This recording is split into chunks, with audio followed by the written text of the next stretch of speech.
Mr. Imran Gonara, CEO of Africa Muslims Agency. And we are honored to have Mr. Ibrahim Abdul Mughis, the President of Waqf Africa, as our moderator once again. Mr. Ibrahim Abdul Mughis, I would like to pass the floor to you.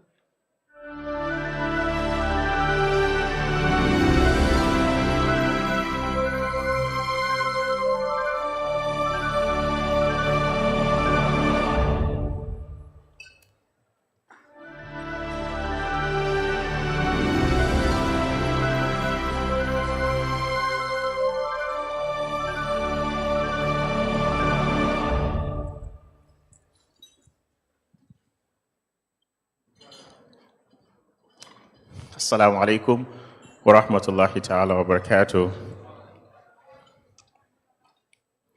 Alhamdulillah, it's a great honor and a pleasure to meet you all at this time to discuss a very great topic in today's program, that is borderless philanthropy. We would like to forge a global Waqf and Zakat network for transformative impact beyond the 21st century. So I hope this is a legendary session, and I cannot do this alone without calling the people who are behind this. So I think I would like to call the Secretary General of the World Zakat and Waqf Forum, that is Dr. Dato Muhammad Ghazali, to be with me on the stage.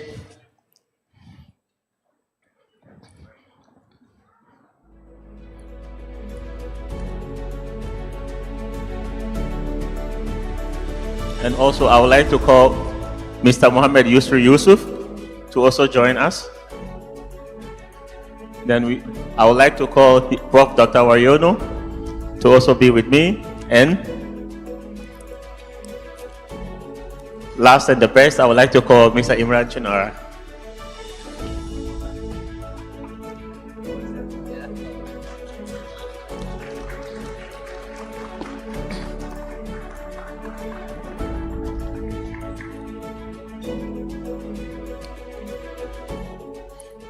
We are united today under a shared mission to expand the impact of Zakat and Waqf, transcending borders for the benefit of humanity. Allah reminds us in Surah Al-Baqarah, مثل الذين ينفقون في سبيل الله كمثل حبة أنبتت سبع سنابل في كل سنبلة 100 حبة. Our collective efforts in a global philanthropy through Waqf and Zakat can multiply and provide exponential benefit for future generations. This session focuses on how we can strengthen a global Zakat and Waqf network to ensure that our efforts extend beyond this 21st century and have a lasting transformative impact.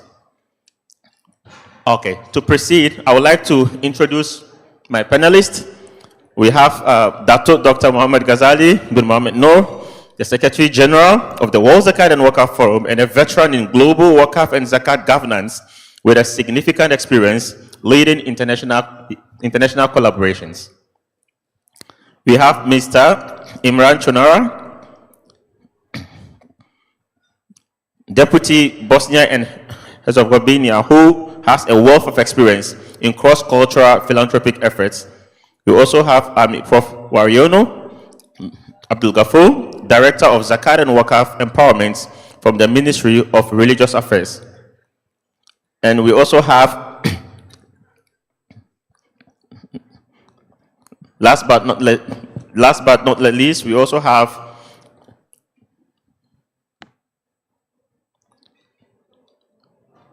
Alhamdulillah.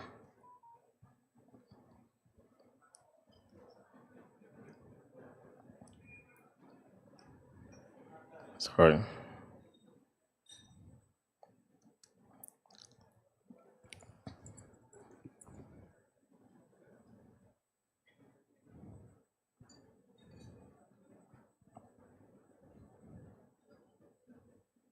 Okay, alhamdulillah. I think we would like to start with our questions for this session.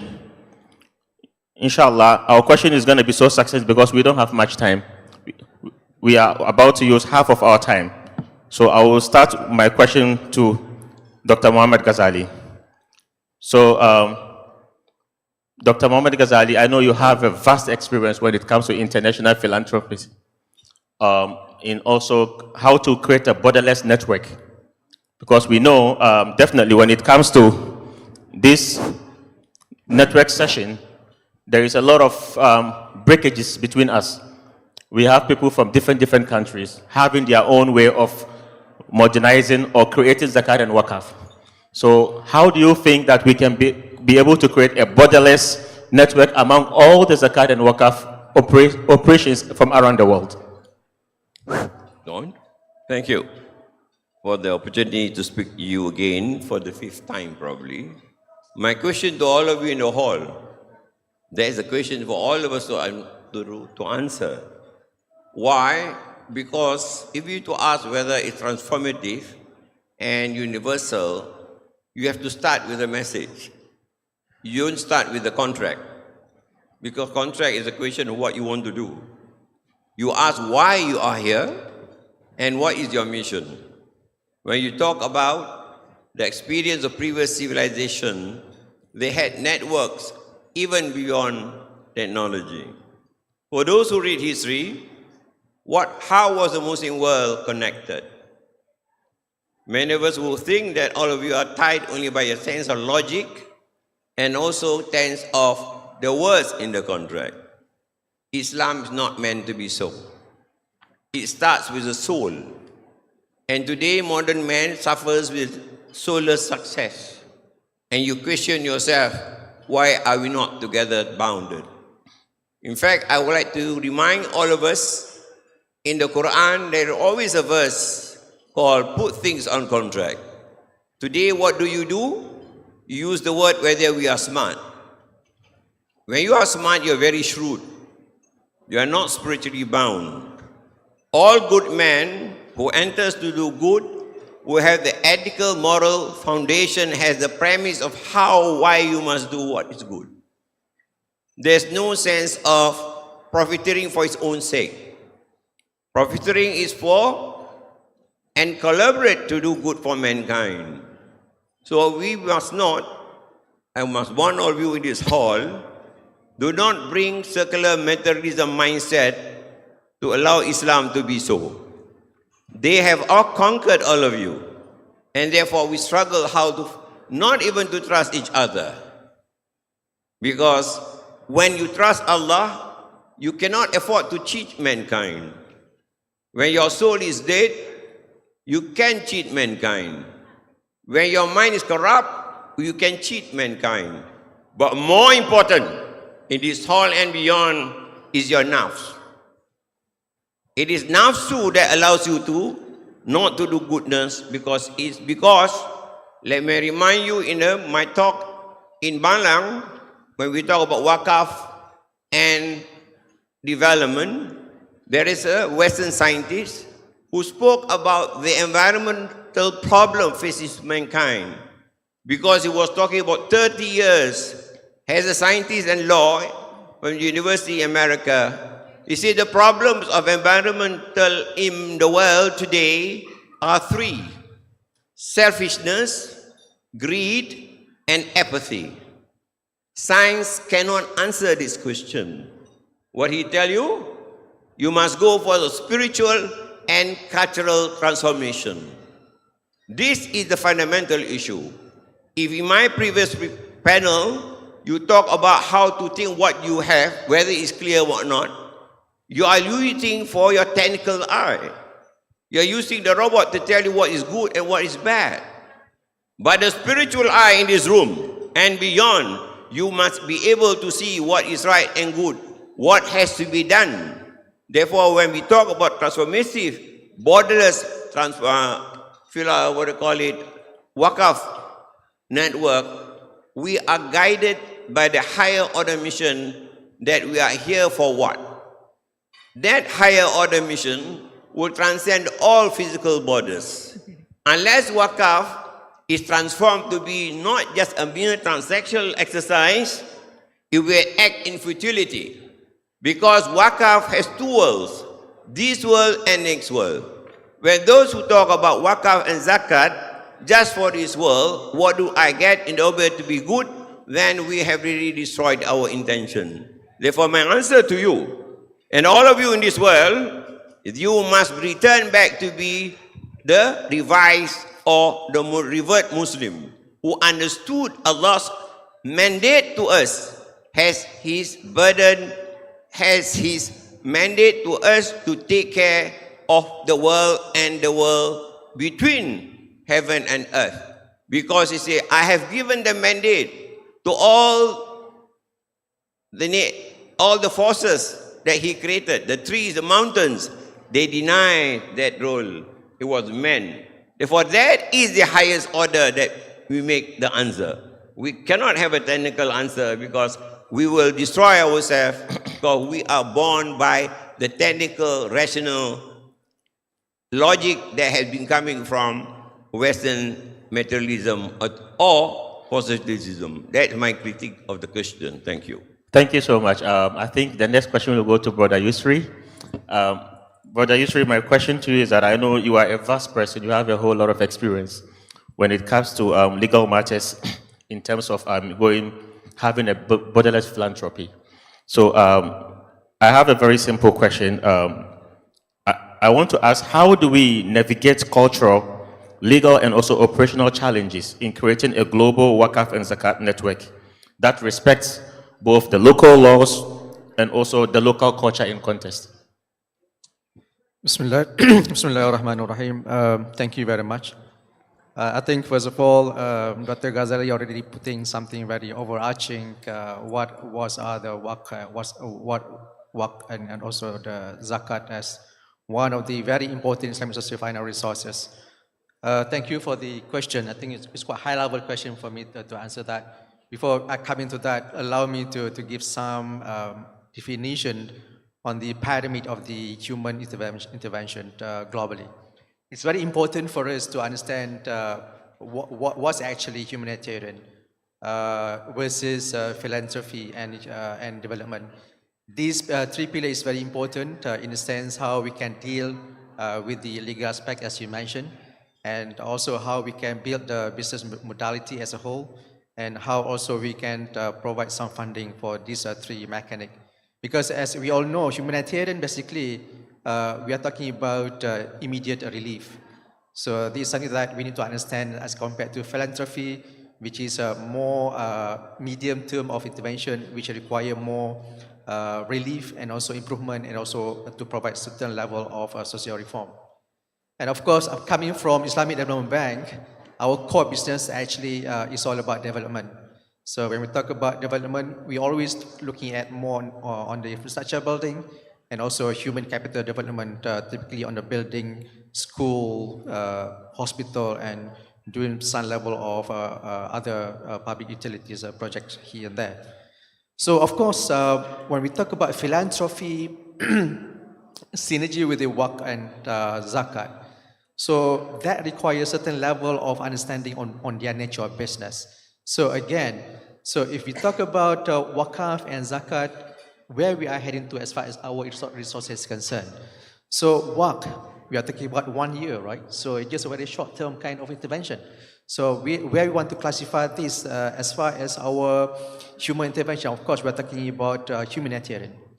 So we need to be very clear on how we put that perspective. So of course, when we talk about the modality and financing, so typically we are talking about grant basis. So if we want to equate to Islamic social finance, so there's another element of sadaqah on top of the Waqf and Zakat resources on that perspective. And of course, when we talk about philanthropy itself, so where we're heading to, so we need to make sure that that component of philanthropy will require a lot of things, not only humanitarian, which is immediate relief. So we are talking about medium-term relief, so require more research and more capacity building effort, and more funding is required because grant or sadaqah is not enough for us to go on. Then this area we are talking about Waqf and Zakat to be in this place. So how Waqf and Zakat come to play for philanthropy, so we need to make sure that, again, we need to have a synergy between all the potential partners. So to be with the philanthropists cannot go alone on their own. So they got to come back to the bigger perspective to make sure that So we are able to make a reform under that banner. Because remember, philanthropy, they cannot go on their own.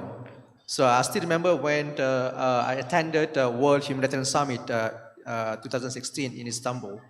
So humanitarian always looking at one silo kind of perspective. So we try to build a momentum how the Development Bank can also get involved with humanitarian.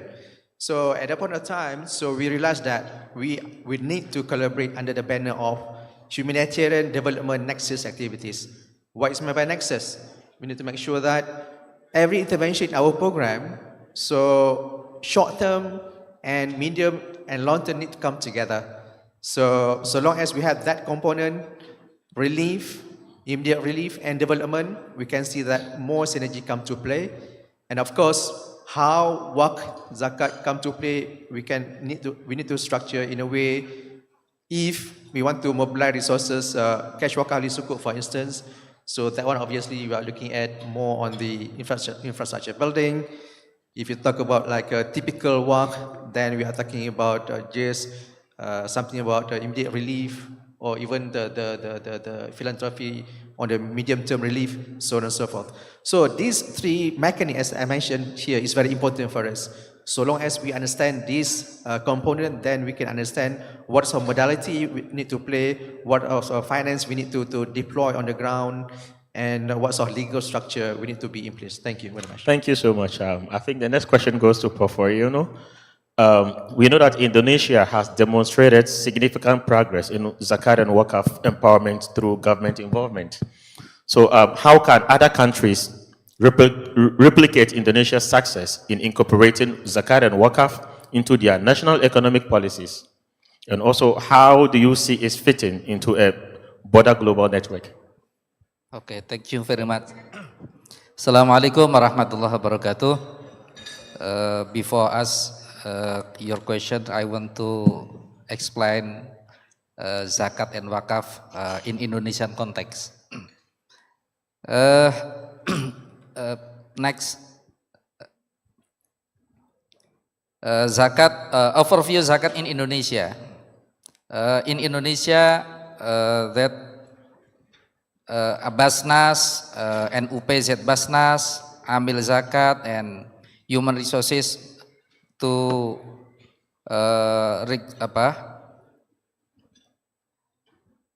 Amil and Zakat Regulation and Fatwa MUI, Amil Certification, dan collecting zakat 30 trillion.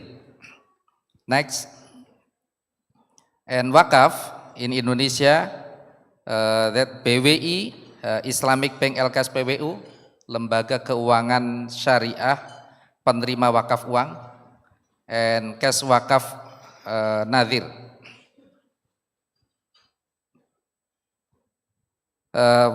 Wakaf in Indonesia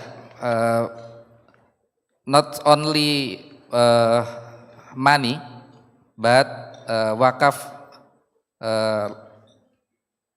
utilization of wakaf land, ya, for musola is small mosque in Indonesia, school and pesantren, boarding school, and give to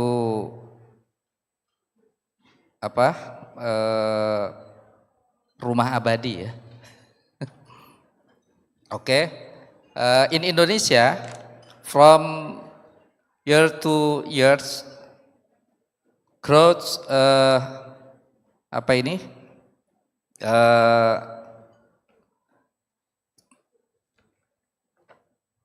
location of land wakaf.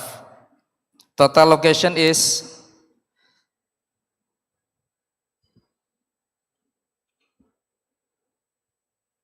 kok diam semua, ya? Ya, konsentrasi. Oke, next PPT saja.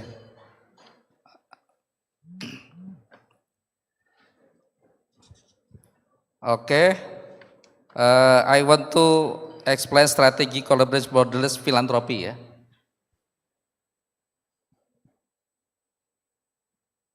with improving the quality human resources of Amil Zakat and Nadir Waqaf, and optimizing Zakat Waqaf combined international, optimizing productive Waqaf collaboration and Zakat empowerment, and strengthening regulation governance of each country, and digitalization of integrated Zakat and Waqaf management. Contribution Zakat and Waqaf for our country and world in the world. Indonesia support to other state, yeah. For example, to Palestine and Yemen and other state in the world. For example, please you show picture in Palestine. Yes. Next. Indonesia, for example, Wakaf Habib buka Habsyi Aceh Indonesia Makkah Saudi Arabia. Ya, for example.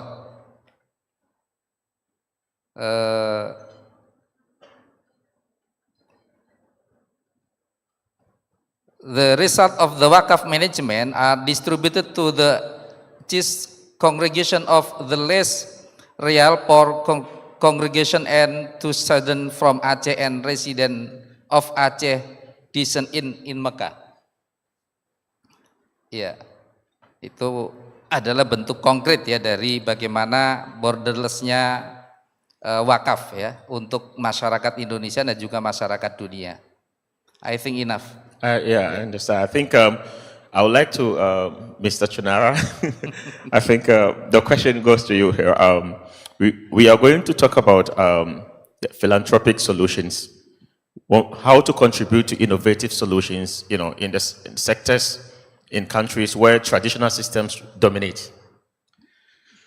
First of all, رب اشرح لي صدري ويسر لي أمري واحلل عقدة من لساني يفقهوا قولي. Assalamu alaikum to one and all. Now, brothers and sisters, think about this, and I promise you, the Secretary General and myself, we did not compare notes before we came up here, but some of the points he made, and you'll see it coming through in a second. If you want to talk about borderless philanthropy and transformative impact, and coming from sub-Saharan Africa, think about this for a second. We must first understand the difference between transactional philanthropy and transformational philanthropy. You see, let's take an African example. In South Africa, if I look at transactional philanthropy, if somebody's in need of food today, and I give him money for food today, he buys food and he eats today. Tomorrow he's hungry again, and he's hungry every day afterwards, and our society is hungry every day afterwards.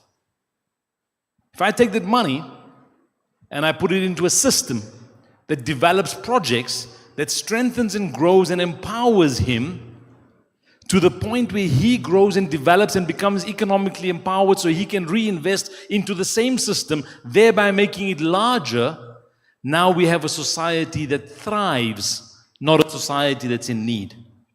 Now let me give you a case study from back home in South Africa, a real life case study. And interestingly, in one of the earlier panels, I think it was Hajja Rohani that mentioned about women and the power of women in philanthropy. Let me give you an example.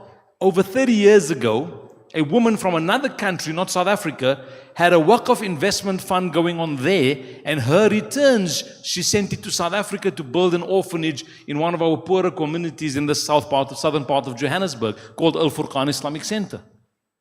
A young boy, Ishaq was not a Muslim. Ishaq he reverted to Islam, and at 6 or 7 he came to that center, and my father took him under his wing, and in that center he finished his schooling.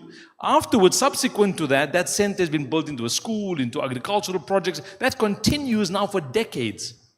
He finished his education.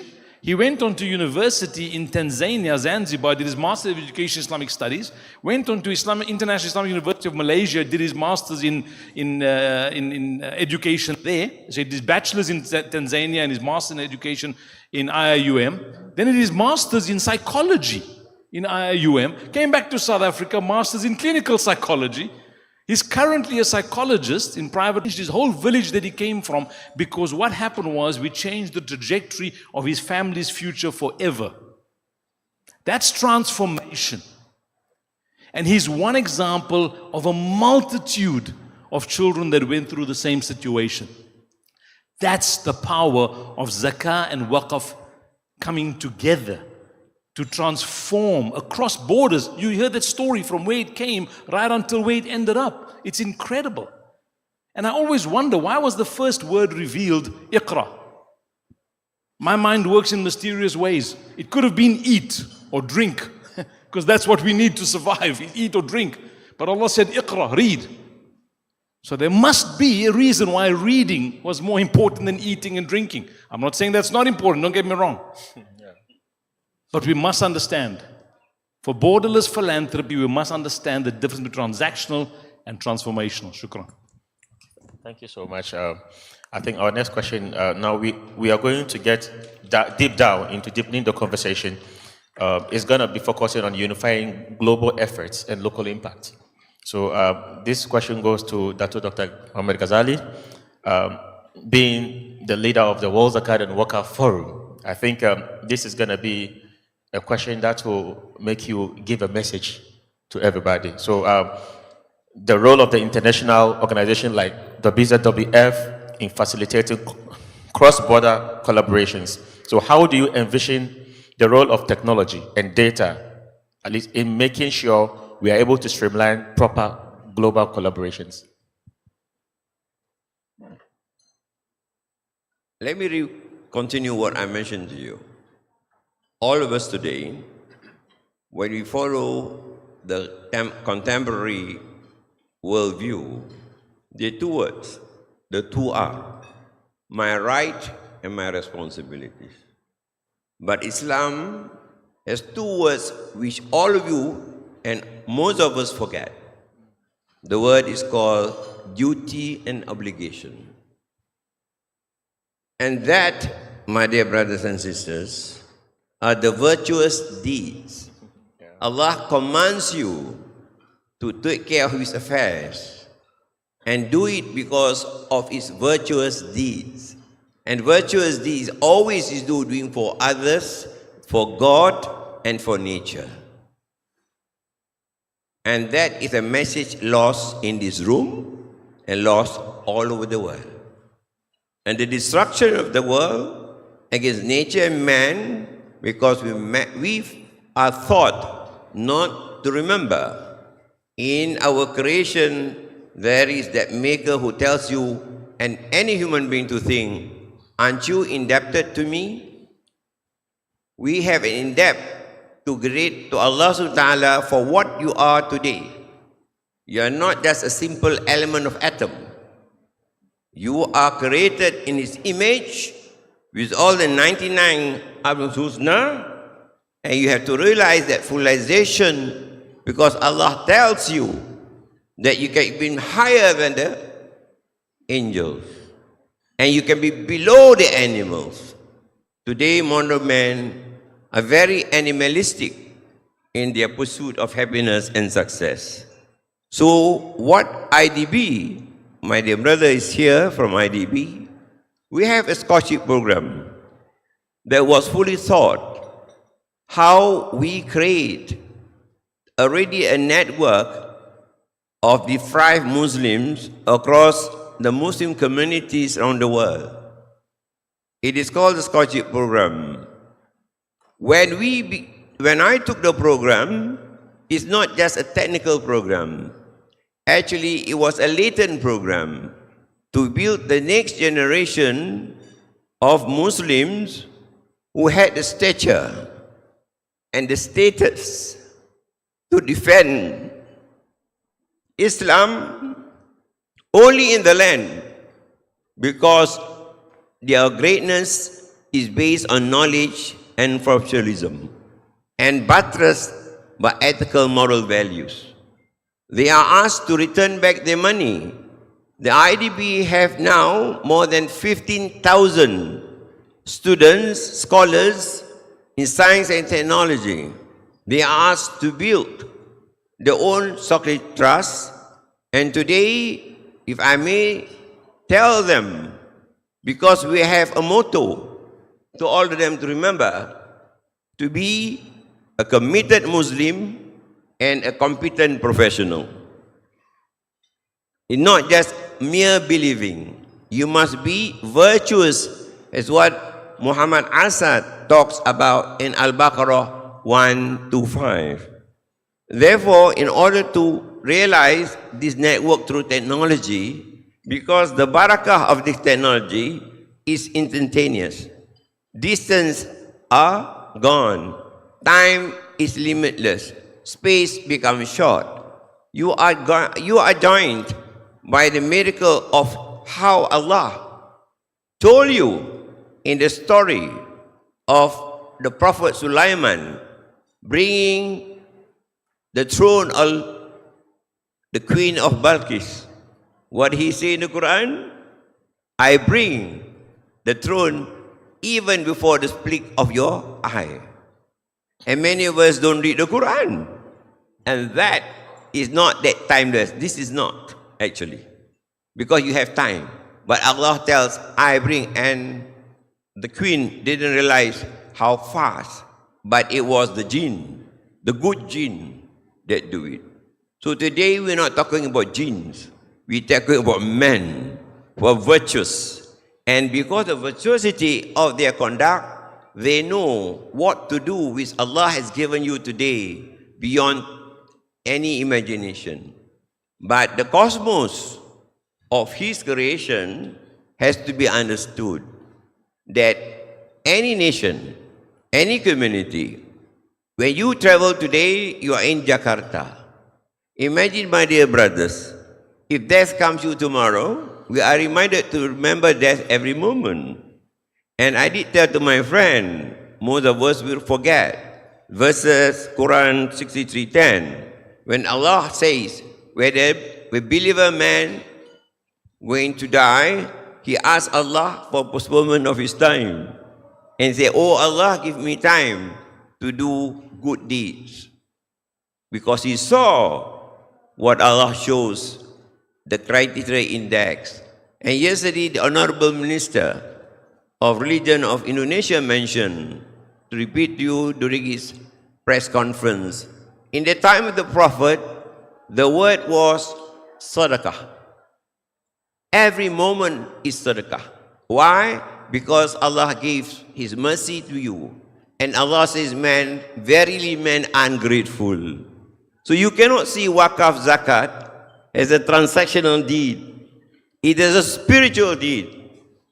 And your life, because to reach the high ranking of Maqam, the spiritual ranking is just mere observation of your duty, of your role. It is not. The word, my dear brothers, they've lost in this world, the word is called covenant. And all the prophets made covenant with Allah. And all believers make covenant with Allah. So today, you must make a new covenant to start again what great Muslims of yesterday did, great women of wealth did. For those who know how much the people of Hyderabad contributed to the maintenance of the holy city of Mecca through the supply of electricity.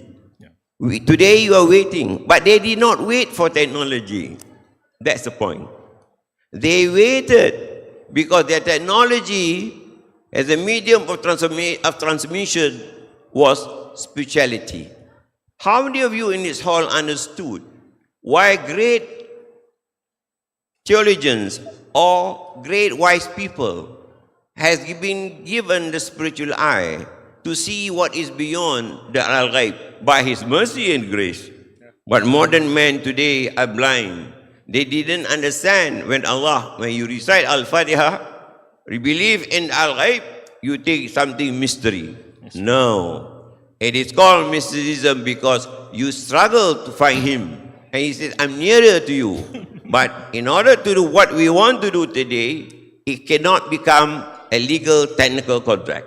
let me warn all of you in this hall, because we would have failed our attendance today, because we must rededicate our heart with the state of the soul and the brain, and to understand when Allah read what I have given you on earth, what I have supplied to you, everything.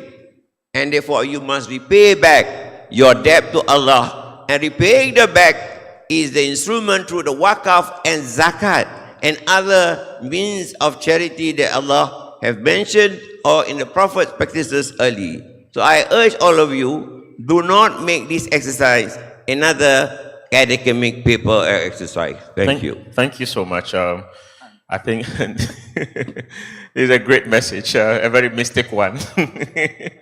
Brother Muhammad Yusri Yusuf, I think being a senior resource mobilization specialist of the ISDB, this is a very big question, but I hope you can be succinct because of our time. How can we harmonize global Waqf and Zakat efforts while ensuring the financial strength of the World Zakat and Waqf Forum? What's the role of ISDB in ensuring the financial stability of the global Zakat and Waqf movement as a whole? Thank you, Mr. Moderator. Well, I think, first of all, we need to really recognize where we are as far as our members is concerned. So yesterday, even we talked about the readiness of the members. So of course, when we talk about at a top level on the development, we can see that Indonesia, Malaysia, even our good friend from South Africa having a very good or robust legislation in terms of development, in terms of how they try to mobilize money, mobilize Waqf, Zakat, so on and so forth. But again, don't forget our friends from other countries, especially we heard about Nigeria yesterday and even Liberia. They're still looking at, they need hands for us. They need some sort of, collaboration to how they can be on par like other member countries, quite advanced as compared to them. So these are the area we need to really do some studies as a whole where we are standing right now. Because when we go too fast, when we talk about something, something very sophisticated in terms of resource mobilizations, so I do find that is having some financial gap here and there in terms of knowledge, in terms of adaptability on the concepts, so on and so forth. And even at the basic of the awareness, one of the attendees said yesterday, awareness is very important for us to really do advocacy to the whole world.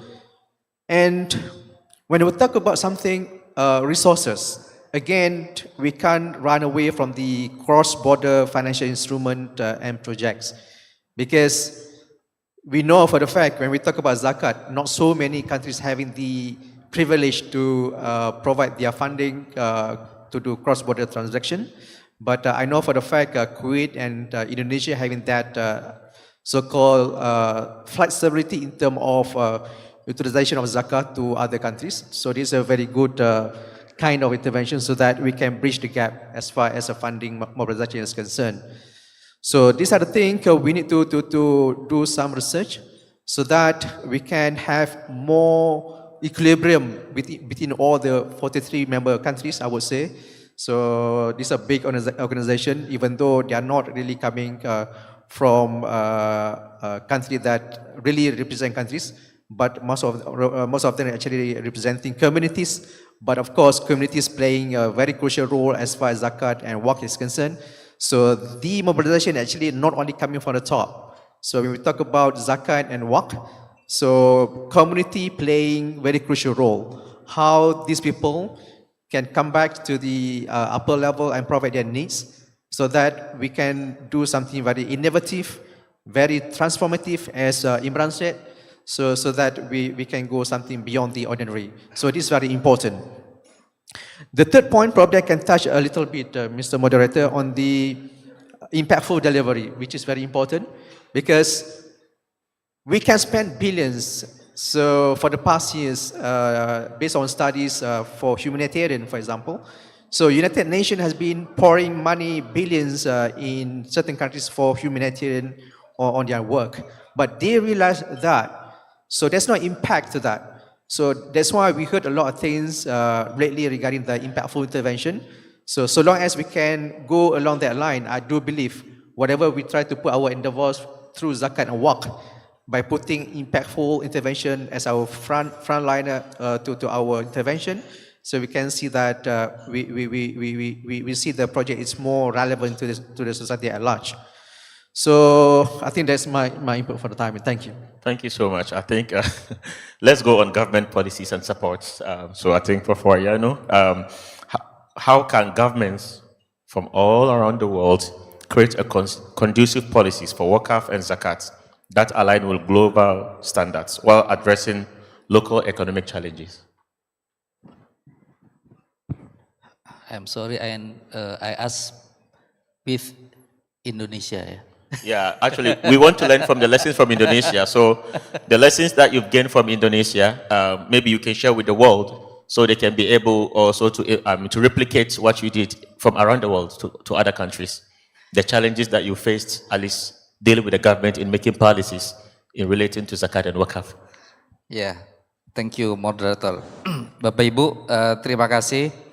Jadi Indonesia merupakan salah satu negara dengan penduduk muslim terbesar, dan karena itu zakat dan wakafnya pun alhamdulillah memiliki potensi yang sangat besar. Dan karena itu penggunaan zakat dan wakaf itu bisa digunakan bukan hanya untuk Indonesia tapi juga untuk luar negeri. Kemudian yang kedua, mengenai perzakatan dan perwakafan yang sudah dipraktekkan di Indonesia, secara umum melalui forum ini kita bisa sharing gitu ya, bahwa ada titik temu antara model perzakatan Malaysia, mungkin Nigeria dan negara-negara yang lain gitu ya. Tapi pada sisi lain kita juga harus saling menguatkan, ya, saling menguatkan tentang bagaimana praktek berzakat. Itu number one. Number two, wakaf itu bersifat inklusif untuk mauquf alaihnya, karena berbeda dengan zakat yang sudah ditentukan mengenai asnaf atsamaniyah.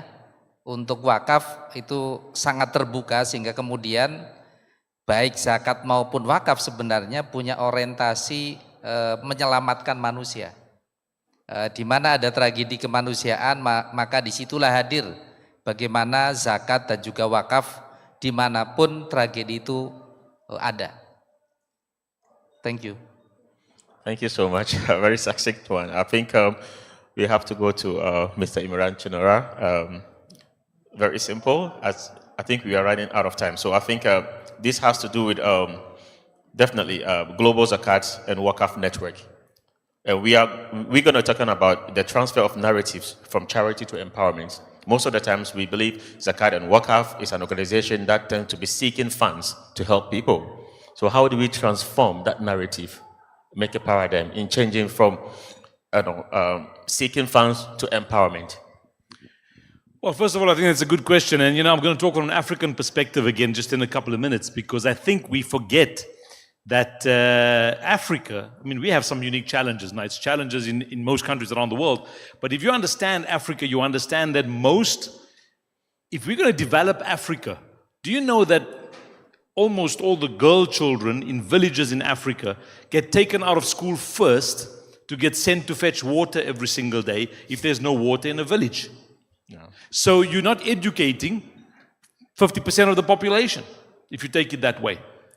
So one of the things that we did to move away, because if you just feed Africa for the rest of your life, that's this charity mentality again, like, okay, let's go get money from someone to feed Africa. You know what? Africa doesn't want you just to feed them.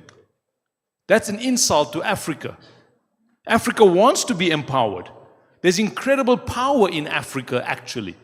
So when you think about changing that mindset, let me give you a live example of what we did in Malawi, for example. I thought, how did Indians come to South Africa? How did someone go, from different countries, from places? How did they start? They started by being empowered. They built a masjid here, there, madrasa, and slowly they built communities. So we decided Malawi to try this out about 10 years ago now. We took a 10-kilometer piece of land, 10 kilometers. And 8 kilometers apart, we built 2 masajid. And we thought that one will serve us another 1 kilometer, that one will serve us another one. That's 10 kilometers. And we put boreholes by that masajid. In between, every 2 kilometers, we put water wells. Why did we do this strategically? Because villages congregate around the water. Now the girls don't have to go to fetch water because every 2 kilometers is the water well, and communities started congregating. Then we put a school in the middle of the 10 kilometers. And because now there's a school for all those children in 10-kilometer area, now it became a trading post because there was lots of people. Of course, then people started developing agriculture around their little hut, around their little piece of land. And that 10 kilometers becomes a thriving Muslim community that's self-sustaining. We must move away from this mindset of charity for Africa and start thinking about, yes, we need the funds to, and it didn't cost a lot of money, but we need the change of the mindset and then take that funding and instead of just looking at this charity, start looking at it as empowerment, because there's power in Africa, but you and I, even in our developed countries, did not have the power, but because people who went before us built it so that we stand on their shoulders. We must give Africa that same opportunity to stand on those shoulders because they're willing to do that if we do our part. That's very great. I think we are running out of time, but at least for the sake of audience, we still have to open up for questions. Just one question, and it has to be very succinct and laconic. Thank you, Imam.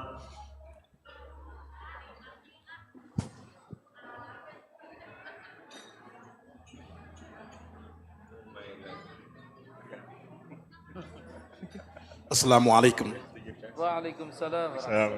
I want to thank all of the panelists, including Dr. Ghazali, who emphasized the spiritual aspect of all that we do. I agree with him that many times this is lost. We become too materialistic, intellectualizing everything when there is a deeper purpose behind everything we do in Islam. And of course, I'm sorry if I missed the name, the brother from the RDB, connecting with, I would say, probably less endowed parts of the world. Like I said yesterday, where some of us are just thinking about beginning. How practically can this forum help people in these parts of the world to begin the process of transformation? But I want to commend the brother from South Africa. I think he hit the hammer on the nail, on the head of the nail. Africa's problem has never been that we are not receiving donations or gifts. I gave an example around a program for Muslim reverts, Muslim converts education program. And then people came with Qurbani. And I told them, these brothers and sisters don't need Qurbani. They will eat the meat today and still not know how to recite the Fatiha. They will still not know how to pray. They will still not be able to convey the message of Islam to their people. But it's like people don't get it. And so some of them will stop them. If you don't want to help us, leave us alone. The same with Ramadan feeding programs. And like he said, don't get us wrong, we are not saying it is not important. It is very important to feed people in Ramadan. It's very important to give them means to slaughter animals if possible and necessary. But education is central to everything we are discussing. And that is why yesterday I was saying we need a series of training programs for our people. Because when the man is informed, when he's educated, he can take the gavel in his own hands and transform his life. And I think in the long term, because I've been saying to people about zakat in our country that I don't understand how somebody will tell somebody in advance, like, oh, next year, please give me your zakat, if he's not into development of Islam. So how can you predict that next year you will be poor? It means you are not thinking about graduating from this stage of poverty. So I think all of you, but the central question remains what the brother from the RDB has been saying. How can you now connect with those less endowed, less opportune parts of the world so that we can begin the process of our transformation? Thank you. Thank you so much. I think as we conclude this session, we've understood from all that we've been, discussed here that definitely borderless network for Waqf and Zakat can address global challenges, unify diverse cultural and legal frameworks, and also drive long-term impact. We have also understood that the importance of leveraging technology, innovative funding models, and also strong policy frameworks makes this vision a reality. We've also understood that as we conclude this session, it is clear that forging a global Waqf and Zakat network requires collaboration, innovation, and also an unwavering commitment to impact. This session has shown us that while challenges exist, opportunities also exist. For transformative global change are immense. Let's continue to work together to push these initiatives forward, ensuring that Waqf and Zakat are tools for creating sustainable and borderless impact. In the spirit of unity, the Prophet Muhammad ﷺ says, the example of a believer in their affection, mercy, and compassion for each other is that of a body. When any limb aches, the body reacts with sleeplessness and fever. That is from Sahih Bukhari. Today, we gather as one body, striving to address the needs of the Ummah, guided by the principles of Waqf and Zakat. So I think as we end, I would like to call upon Dr. Ghazali to give a conclusion of his thoughts before we end the session. Thank you. Thank you. I have only 3 words for all of you. Our motto for the world is invest in doing good for mankind and humanity for the sake of God and your Creator and all that. That's simple. It's very powerful, captive reminder. Every second, He gives you life. Therefore, Waqf and Zakat is just your platform to do good for mankind. And remember, there is one story in Medina, the story of Sayyidina Osman's well. Did he have the balance sheet when he invested the sum? 1,446, the well is growing.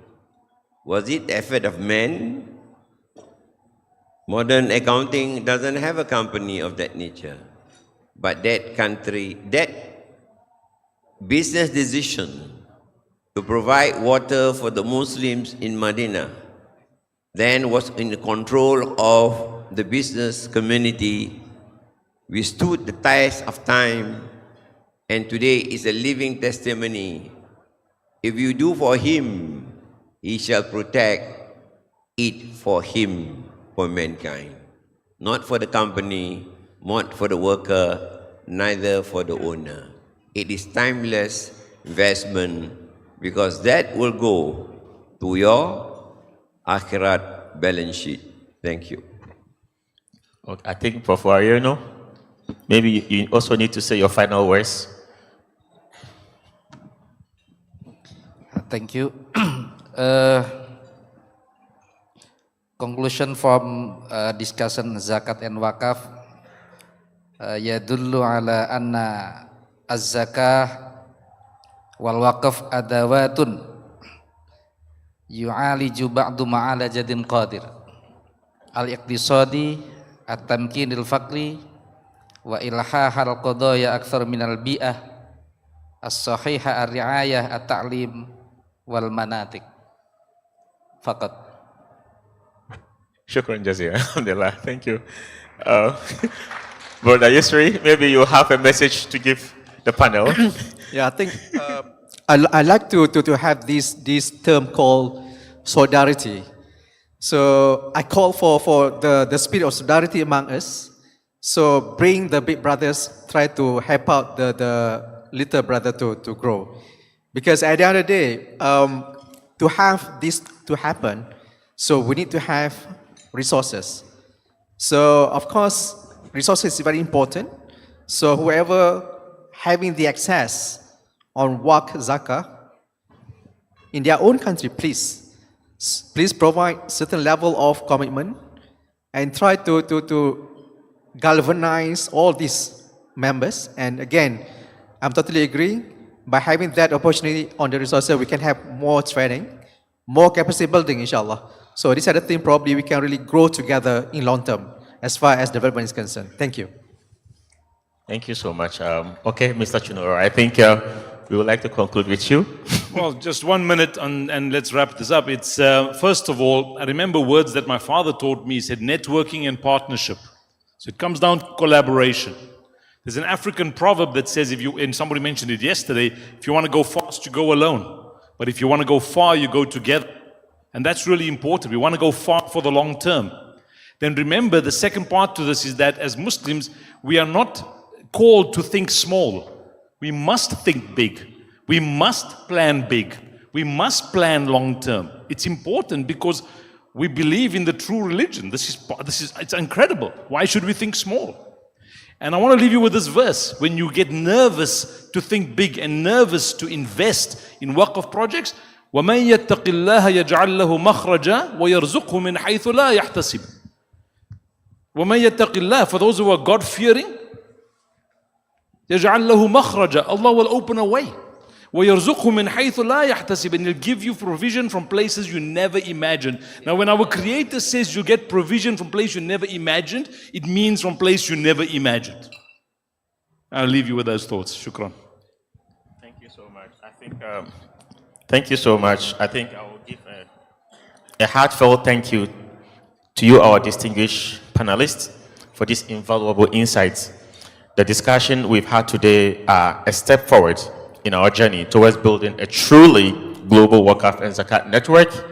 I hope we are all going to continue beyond this session to be able to perpetuate all that we all said. And we hope the audience also can be able to propagate the messages that were being given. As Rasulullah says that, Al-Mu'min al-Qawi khayrun wa ahabbu ilallah min al-Mu'min al-Da'if. So let's all try to create Al-Mu'min al-Qawi. Let's try to create ourselves from the less privileged and the stronger ones. Let's try to be on the same level so that we can all become the strong Mu'min family so we can move forward. I think this is a message from Brother Yusri. I really like that message. Thank you so much and have a wonderful day. May your precious be changed to pleasure and that you will receive treasure in great measure. Thank you. Assalamu alaikum. Thank you, Mr. Ibrahim Abdul Mughis and distinguished speakers. Please remain on the stage. And now I would like to invite Bapak Muhibuddin, the Secretary of WZWF Program 2024, to deliver the tokens of appreciation to our esteemed speakers and moderator.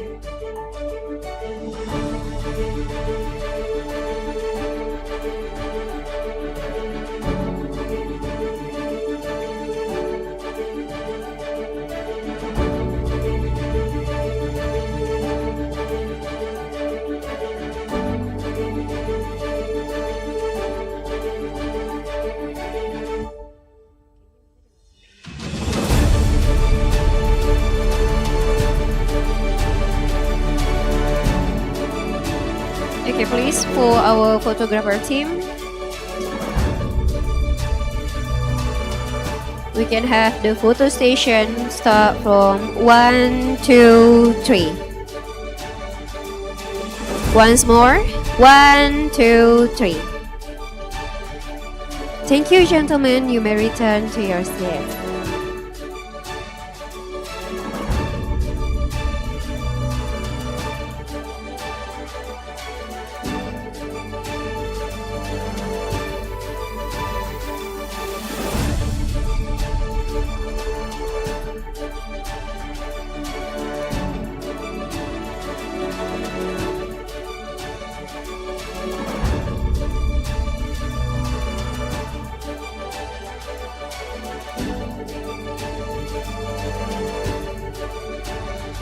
Ladies and gentlemen, we have now reached our fifth and final plenary sessions of the day under the title, The Role